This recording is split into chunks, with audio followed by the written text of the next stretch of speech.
তুমি একদিন আফসোস করে বলতে মানুষটা আসলে আমাকে অনেক ভালোবাসতো। হয়তো মনে পড়বে কত সহজে তুমি আমাকে হারিয়ে যেতে দিয়েছিলে।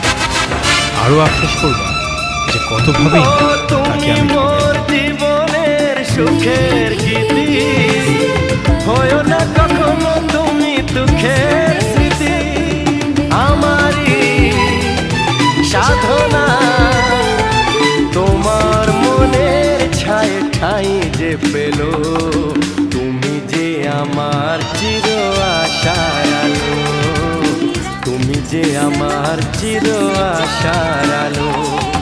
তোমারই পরশে জীবন আমার ধন্য হলো, তুমি যে আমার চির আশার আলো, তুমি যে আমার চির আশার আলো।